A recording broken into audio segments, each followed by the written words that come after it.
पुण्यात्माओं, ऐसे जो साधना हम गलत भी करते हैं, अपने मनमुखी भी करते हैं, उससे भी लाभ नहीं होता।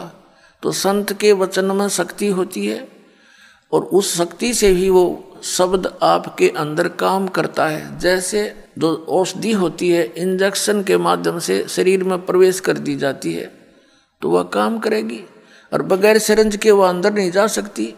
तो ये समझो कि संत की वाणी सिरंज होती है, वो आपके अंतःकरण में इस मंत्र को प्रवेश करती है, फिर वो मंत्र आपके यहाँ कार्य करता है। इन्हीं मंत्रों को अन्य आदमी देता रहेगा, कोई लाभ नहीं होगा, अधिकारी है ही नहीं वो उसको देने का। तो इस प्रकार संत वचन की शक्ति से आपके अंदर भक्ति प्रवेश करते हैं, और फिर इस सत्संग के माध्यम से ये वाणी, अमर वाणी जो महापुरुषों ने बोली थी, उस वाणी को अधिकारी बोलता है तो वो आपके ऊपर असर करती है। वो ऐसे असर करती है जैसे किसी को सर्प डस जाता है, और उस सर्प के विष उतारने का एक मंत्र बोलता है गार्डू, वो सपेरा।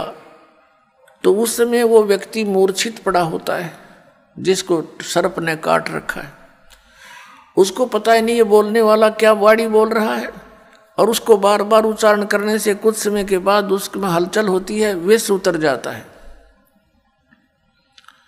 और न उस वाणी को वो समझता है कि बोल क्या रहा है। तो पुण्यात्माओं, ठीक इसी प्रकार हमारे अंतःकरण, हमारी आत्मा पर पाप कर्मों का विष चढ़ा हुआ है। इन महापुरुषों की वाणी, सदग्रंथों की वाणी और अधिकारी के द्वारा बोली गई आपके ऊपर से वो कुछ ऐसे जो पाप होते हैं वाणी के पाठ, उच्चारण, श्रवण करने से ही कटा करते हैं।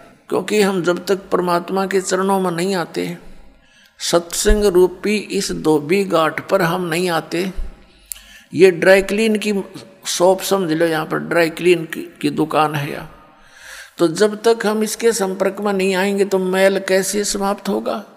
मैल समाप्त हुए बिना उज्जवल कपड़ा कैसे होगा? तो आप यहाँ आते हो, अपने मित्र प्यारों को भी लाते हो।